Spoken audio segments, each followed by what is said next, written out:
My name is Eliza. I live in a small town called Maplebrook. It's the kind of place where everyone knows your name, where autumn leaves dance on sidewalks, and coffee shops remember your favorite drink. I'm 31, and I work at the local library. It's quiet work, but I love it. The smell of books, the soft murmur of pages turning, it all feels like home. I wasn't searching for anything when he walked in.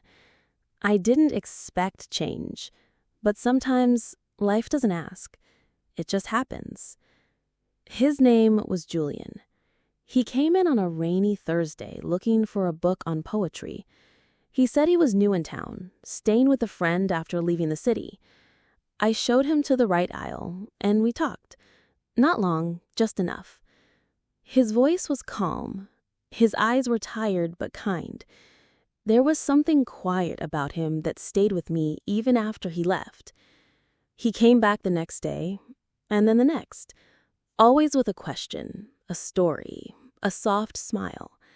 And somehow I started looking forward to those visits. We began to know each other in small ways. He told me about his life in Boston, about working in publishing, about the burnout. I told him about my garden, my love for handwritten letters, and the joy of solitude. He laughed easily, and it made me feel light.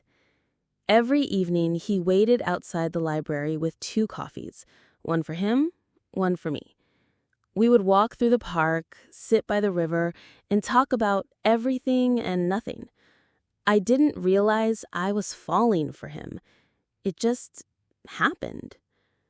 One evening, he looked different. Quiet, but not in the usual way. We sat by the river, and he held a letter in his hand. He said, "I wrote this for someone, but I never sent it." He gave it to me. "Can I read it later?" I asked.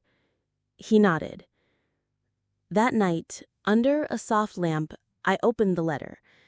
It was a goodbye letter to someone he once loved, a woman he almost married. He had left her because he didn't know how to stay. And now he was here, with me, but still carrying pieces of her. The next day, he didn't come to the library, or the day after. My heart felt heavy. Had I imagined everything? A week later, he came back. He said, "I needed space. I didn't expect to care this much." I understood. I wasn't angry, but I was afraid. What if I was just a pause in someone else's story again? He held my hand and said, "This feels different. I want to try, if you'll let me." So I did. We tried. For months, we built something, slowly, carefully. And it was beautiful, until it wasn't. He got a call, a job offer, a big one, in San Francisco. He didn't ask me to come. He didn't say he'd stay. He just told me he was thinking. Days passed. Silence. I wrote him letters I never sent, about the way he made me feel, about the future I dreamed up with him. But I never gave him those letters. One morning, I walked into the library and he was there, suitcase by his side. He said, "I leave tonight." I nodded. He kissed my forehead, whispered thank you, and walked away.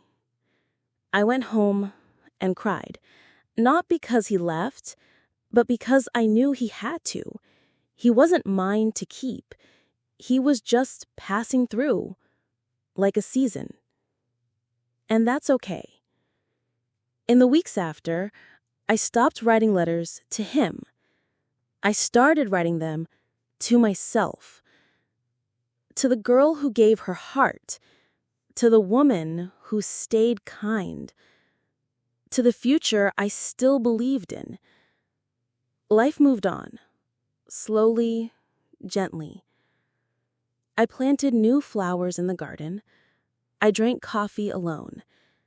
And I smiled, not because it didn't hurt, but because I survived it. Months later, I got a letter.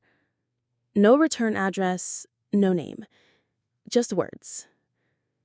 Thank you for showing me what love can feel like when it's quiet and real. I placed the letter in a box with the ones I never sent. A chapter closed, a memory held. I don't know if I'll see him again. Maybe I won't. But I know I loved fully, and someday someone will love me that way too. Until then, I'm writing my own story, page by page, breath by breath. If this story touched your heart, don't forget to subscribe to the Love Archives, because love, even in its quietest moments, deserves to be remembered.